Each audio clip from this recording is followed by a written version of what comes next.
বাংলাদেশ সমাজ ও অর্থনীতি বিষয়ে আলোচনা সভায় সম্মানিত অতিথিবৃন্দ উপস্থিত। আজকে আমরা দেখতে পাচ্ছি বাংলাদেশে গণতন্ত্র বলতে যে গণতন্ত্র আমরা চেয়েছিলাম স্বাধীনতার সময়, সেই গণতন্ত্র এখনো আমরা সঠিকভাবে পাইনি। গণতন্ত্র যতগুলো সরকার এসেছে বারবারই তারা আটকে ধরেছে তাদের ক্ষমতা মসনদে বসার জন্য, তাদের এক না একতন্ত্র কায়েমের জন্য। মজলুম জননেতা মাওলানা আব্দুল হামিদ খান ভাসানী চেয়েছিলেন এই দেশে ভুখা নাঙ্গা খেটে খাওয়া মানুষের কল্যাণে কাজ করার জন্য, সেই আমরা দেখতে পাচ্ছি না। আজকে একটা অত্যন্ত দুঃখের সাথে এখানে রাজনীতি বক্তব্য দিতে হয় মাঝে মধ্যে, কিন্তু এখন আমি একটা বিষয় আপনাদের সাথে বলতে চাই, আপনারা কিছু মনে করবেন না। এই দেশে মানুষের জন্য রাজনীতি করতে হবে, সমাজের জন্য রাজনীতি করতে হবে, দেশের কল্যাণের জন্য রাজনীতি করতে হবে। কিন্তু অত্যন্ত দুঃখের সাথে বলতে হয়, অন্তর্বর্তীকালীন সরকারের সময় এই যে হামের টিকা আনা হয়নি, সেই আমের টিকার কারণে আজকে বাংলাদেশে 4 থেকে 500 শিশু মৃত্যুবরণ করলো। এই দায়ভার কার হবে? এই দায়ভার অন্তর্বর্তী সরকার ডক্টর ইউনূসের উপর হবে, তার স্বাস্থ্যমন্ত্রীর উপর হবে। আমি বলতে চাই এইভাবে দেশ চলতে পারে না। বাংলাদেশে হাজার হাজার শিশু আজকে হামের আক্রান্ত। এই দায়ভারের জন্য আমি ইউনূসের সঠিক বিচার করতে হবে, তার কেন তিনি এই হামের টিকা আনলো না, এবং আজও পর্যন্ত এই শিশুরা দুঃখে দুঃখে প্রতিদিনই মৃত্যুর মুখে ঢলে পড়ছে। কিন্তু আমি দেখতে পাচ্ছি বাংলাদেশের রাজনীতি অঙ্গনে যারা রাজনীতি করে তারা এই নিয়ে কোনো কথা বলছে না। দেখতে পেলাম গতকাল এক পত্রিকায় কোন কে জানি ডক্টর ইউনূস এবং স্বাস্থ্যমন্ত্রীর নামে মামলা করেছিল, সেই মামলাটা খারিজ হয়ে যায়। কেন খারিজ হলো আমি জানি না। এখানে কি মহারথীদের ভুল করলে তাদের অন্যায় নেওয়া যাবে না? খেটে খাওয়া গরিব মেহনতি মানুষরা কাজ করে অন্যায় করলে এইটা নেবে?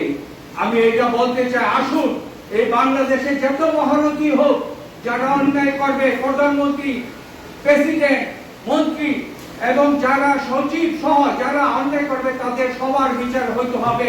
আমি অন্তর্বর্তী সরকারের ডক্টর ইউনূসের বিচার কামনা করি, তার স্বাস্থ্যমন্ত্রীর নামে বিচার কামনা করি। তবে এই শিশুগুলো যে মৃত্যুবরণ করলো, এই দায়ভারের হাত থেকে উনি বাঁচতে পারবেন না। আমি বলতে চাই, আসুন আমরা এই বাংলাদেশকে গড়ি। আজকে গণতন্ত্রের জন্য আমরা অনেক সংগ্রাম করেছি, সেই গণতন্ত্র আমরা ফিরে পাই নাই। আমি আরেকটা কথা বলতে চাই, এই দেশের চালিকা শক্তি কিন্তু দুটি, একটি ইলেকট্রিক মিডিয়া, একটা প্রিন্ট মিডিয়া।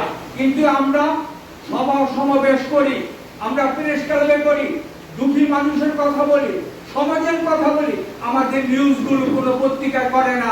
আমি 45 বছর রাজনীতি করছি, ভাসানী থেকে রাজনীতি করেছি। আমরা প্রেস ক্লাবে ছোটখাটো অনুষ্ঠান হলো পত্রিকায় কিন্তু নিউজ হতো আজ থেকে 40 বছর আগে। আর ইদানিং আমরা দেখতে পাই কোন সাংবাদিকরা প্রেস ক্লাবের আশেপাশে কোনো নিউজ করে না। তারা বড় বড় অনুষ্ঠানে গেলে রুজির জন্য তারা নিউজ করে। আমি ইত্তেফাকে সাংবাদিক ছিল, ওনার কথা আমার এই নামটা মনে নেই, উনি একটা ভালো সাংবাদিক ছিল। উনি দুঃখী মানুষের কথা যারা বলতো সবার নিউজগুলো করত। আমি প্রিন্ট মিডিয়া, ইলেকট্রিক মিডিয়াকে বলবো, আপনারা দেশের একমাত্র পরিবর্তন করতে পারেন। আপনারা প্রিন্ট মিডিয়া, ইলেকট্রিক মিডিয়া যদি নিউজগুলো করতেন, তাহলে দুঃখী মানুষের কথা, জনগণের কথা জনগণ জানতে পারত। আমি সবাইকে আহ্বান জানাবো, এই বাংলাদেশটা গড়তে হলে কিন্তু সবার প্রয়োজন। কৃষক, মেহনতি মানুষ, কামার, মুচি, দোপা, নাপিত সহ বিভিন্ন শ্রেণীর মানুষের কল্যাণে কাজ করতে হলে তাদের মাঝ থেকে লোক দিতে হবে। কারণ একটা কথা আছে না, যে জাতি হোক সে তার জাতির জন্য একটু সম্মান বেশি করবে।